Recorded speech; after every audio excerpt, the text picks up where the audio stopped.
Alright, so welcome back. We're episode 3. We're going to talk about casting the appliance and what we mean by an encapsulated appliance.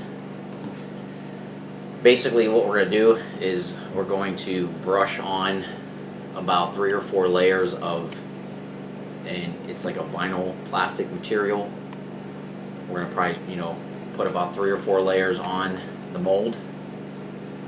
And then we're going to fill the mold with silicone, and then once the silicone cures, then we'll paint over top of that 3 or 4 layers of the vinyl plastic or encapsulated material. And basically what that is a product called, there's a couple different, it's called Baldies. This one's called SPFX. This is from the Motion Picture Effects Company. I will put a link for this. But this product, the consistency is almost looks like honey or syrup. What you do is you take this product and you thin it down with acetone. You can use nail polish remover as long as it's 100% acetone. Generally what you do is I would take 5 ounces of this product, pour it into a container. You use 1 ounce of the SPFX or Baldies to 5 ounces of acetone to thin it down. That's what I mix it as. According to this, you can. It says you can mix this up to 10 parts, which means that you can mix this as 1 ounce SPFX to 10 ounces of acetone. But I do 1 ounce to 5 ounces. So you can go a little bit higher. I also make a product called Super Baldies, and instead of thinning it down with acetone, you thin it down with 99% alcohol. But I like to use this product over using the Super Baldies because it seems like when you apply this, the acetone, it just flashes off quicker, which allows you to apply your layers faster. So it's just your preference. So like I said, I'll put the link for this down below. Basically, once you have your thinned down mixture, there's a couple different ways you can apply it to your mold. One way is brushing it on. Just brush on a layer, let it dry. You can do it that way. Or you can use this product, which I'll have the link for this, but this is basically an airless sprayer. Basically, you would just fill your container with this, and then basically you can use this to apply your layers, which is nice because if you're out somewhere and you don't have, an airbrush or an air compressor, then you can apply your, you can make these virtually anywhere with this. So I'll have a link for that. And then the other thing is you can use an airbrush. I like using this. This is a 4-ounce airbrush, or it's called a detail spray gun. This is from Central Pneumatic, which is sold from Harbor Freight. I think I picked this up for, I don't know, $10, $12. And you can use this, and I like this because the container, it's metal. Whereas a lot of times if you use like an airbrush or that has like that rubber hose, sometimes the acetone can start to damage the plastic or start ruining the inner workings of your airbrush, where this is a little bit more durable. So I'm probably gonna apply the first layer with a brush and then spray on the other layers if you want, and we'll show you that. Basically this first layer, I'm just gonna go ahead and brush it on. Like I said, you can do all your layers this way. This one here, I especially want to do that because there's a lot of, I'm going to make sure it gets down in there.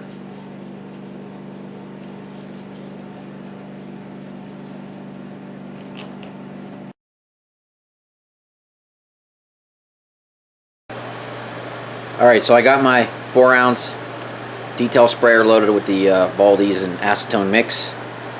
I'm going to put on my mask, and I got my little spray booth back here. So I'm going to be in there just spraying about 3 or 4 layers on each appliance.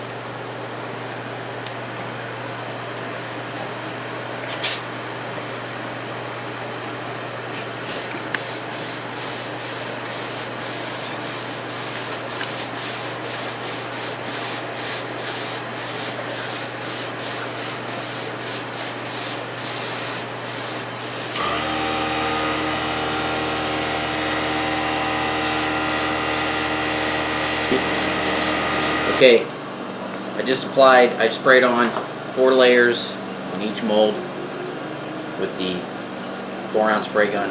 So this is something you can do just to check your layers, just to show you that it's applying a vinyl skin on top of there. You take a needle, you can actually pick that up, you can actually see it. Like I said, should be see one on here as well.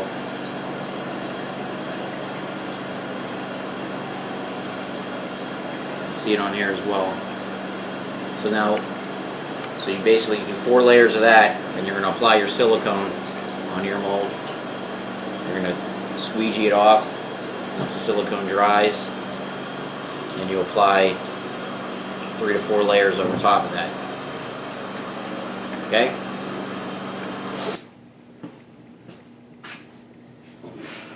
Alright. So what we're going to do now is we're going to cast our appliances in a platinum-based silicone. I'm going to use Dragon Skin FX Pro from Smooth On. You can use Platsil Gel 10. The one that I really like to use is called Platsil Gel 00 because it's a lot softer. Because usually when you use this, you should add a deadener. Because what the deadener does, it makes the silicone extremely soft. But we're not going to do that today. We're just going to mix A and B together. But like I said, probably the best for these appliances is to use Platsil Gel 00, which I'll have the links for this, and I'll put the links for the other silicone on there as well. But probably what we're going to do is we're going to make a, I don't know, maybe 1.5 ounce batch. You really don't need that much when you cast these, just depending on how many you want to cast at a time. But you know, you only have about a 5-minute working time with this, so you want to mix as much as you can in a 5-minute working time. So you don't want to mix up a 10-ounce batch and then try to cast a bunch of these up, because it'll end up gelling before you fill them all the mold, and you're going to waste the material. So I would just do like maybe 2-ounce batches at a time, and then just fill maybe 3 or 4 molds at a time. Just do it that way, so this way you don't waste a lot of product, because the stuff's not cheap. But what I like to do is I usually like to label, like I like to mark this as B, and then mark this cup for A. And I also like to mark my stir sticks A and B. You don't want to mix them up. So what we're going to do is we're going to mix up part A first. Like I said, we're probably going to do about 1.5 ounces batch. So I'm probably going to do like probably 0.75 ounces of each. And that'll give us about a little over 1.5 ounces, somewhere around there.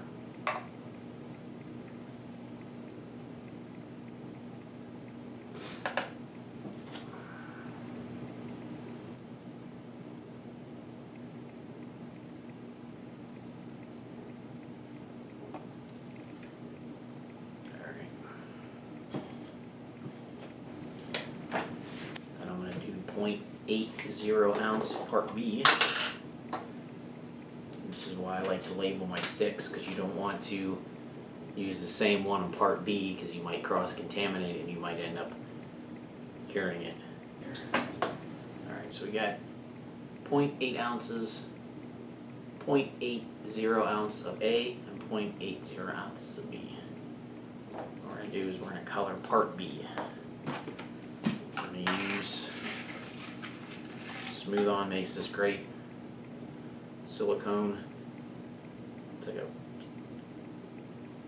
bunch of different colors for tinting. I'll have a link for this as well.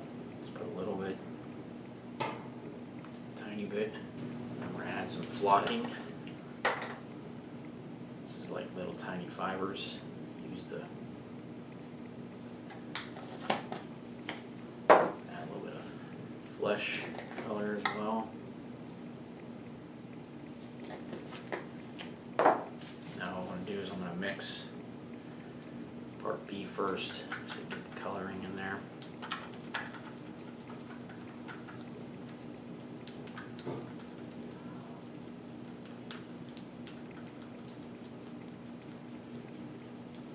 Usually when I make these, I usually make them a little bit more translucent.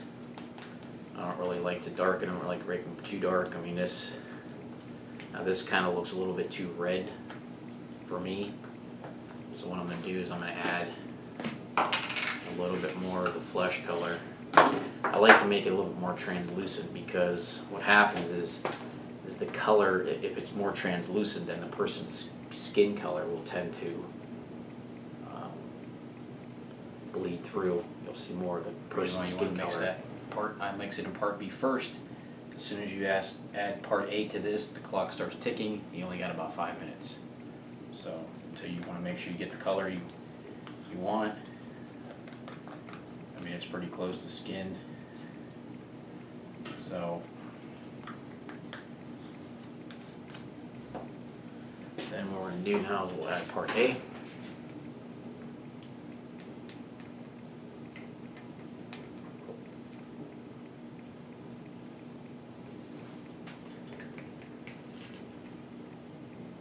Scrape out as much as you can.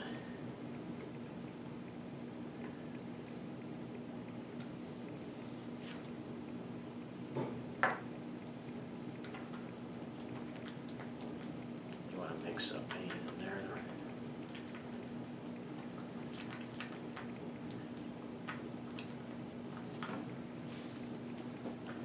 Also too, when you're mixing this silicone, the gloves I'm using are nitro gloves.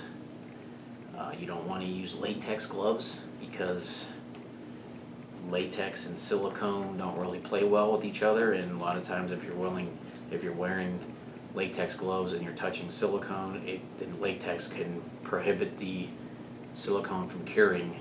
So you can either use nitro gloves or vinyl gloves.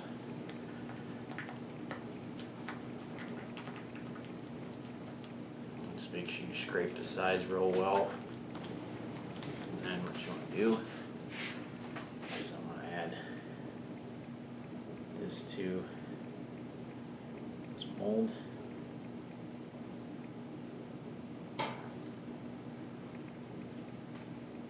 Add this.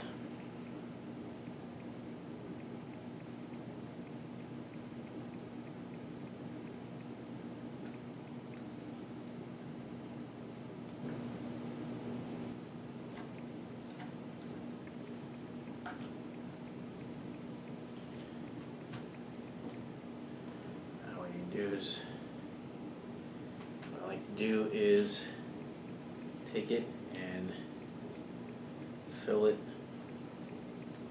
into the little channel there.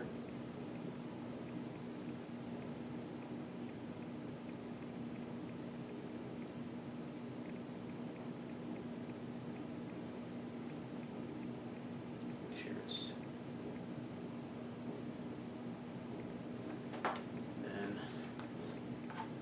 you take your putty knife and you just run it along there. You scrape it. So you got all that extra now. Just take it and run it across one more time. Now we're done with that. Set this aside. Now what we'll do is we'll end rest of this.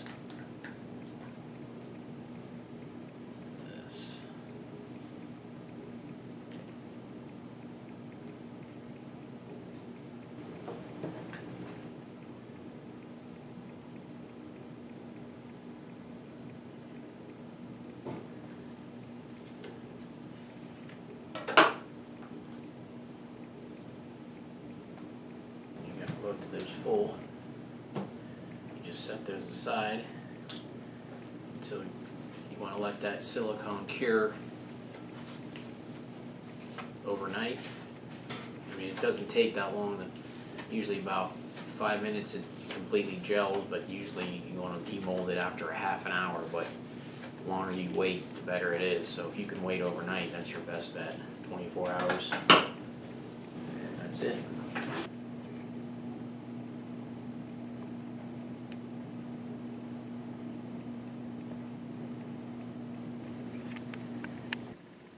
Alright, well, it's been 24 hours, and you can see that the silicone is fully cured. Like I said, usually the silicone will cure within 30 minutes, but I like to leave it, I like to give it a complete 24 hours before going to the next step.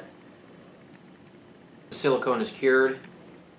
The next step would be to spray 3 to 4 more layers of the encapsulated material, the thin down Baldy's material over top of this. But before we do that, I like to do something a little extra, and that is just take a regular spray adhesive and put maybe 2 coats of the spray adhesive over top of this first, because it seems like it allows the thin down Baldy's material to stick to the silicone a little bit better, because sometimes if you don't do the spray adhesive over top, sometimes the layer can actually kind of pull away from the silicone. So that just kind of makes it, lets it, let it bite a little harder on there. So we're going to do that. You can use anything. I'm just using a regular, just a general purpose. You can use a 3M, but this is just a general purpose spray adhesive. Just basically we're going to spray a couple thin coats.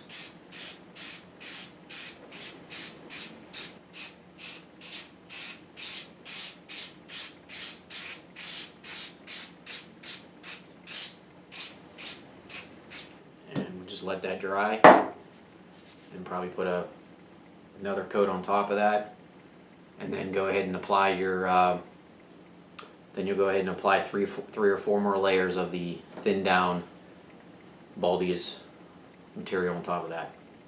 Sprayed 4 more layers of the thin down Baldy's material, and now I'm going to get ready to pull them from the mold. What you want to do is you want to powder them, because what happens, it will stick to itself if you don't. It's almost kind of like latex. Whenever you want to just kind of brush it on.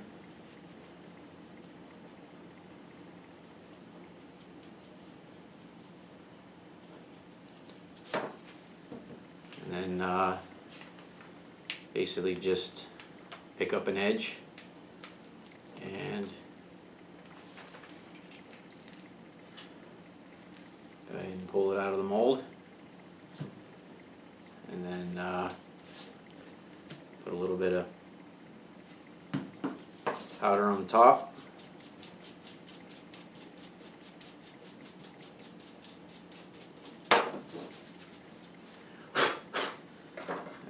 Do is to take a pair of small scissors and just cut up the edge just to clean it up, make it look nice and neat.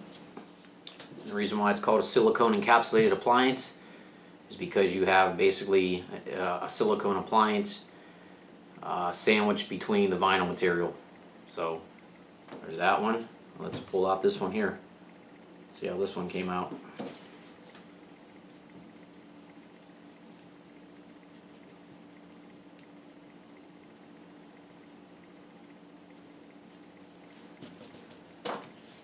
This one probably won't come out as easily because this mold has been used quite a few times, so this mold is brand new, so we'll see what happens.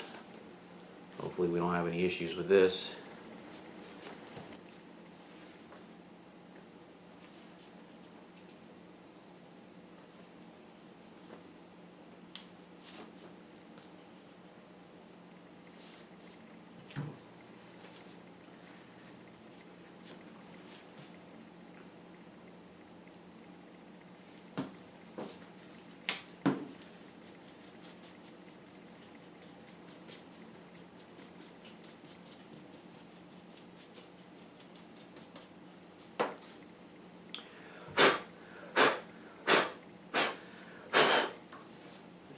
the same thing. Just clean it up a little bit, make it look a little more presentable. This way you can get a better look at them.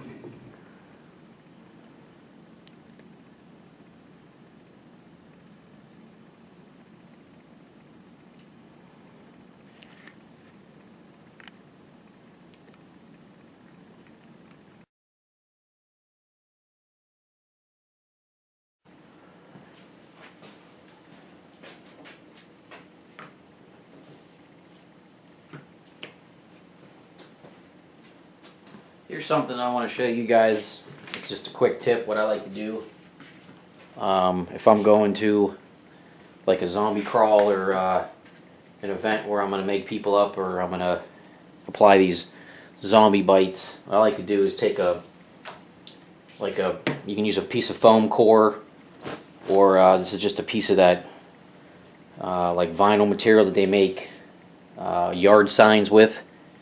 I like to just take the appliances, just take some pins and then just stick them, just pin them right to the board, and you can line them up, and this way it'll keep them,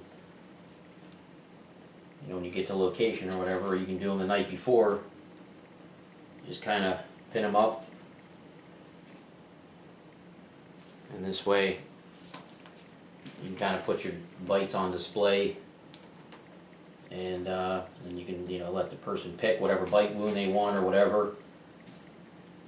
Just do that. You know, you can even do this one.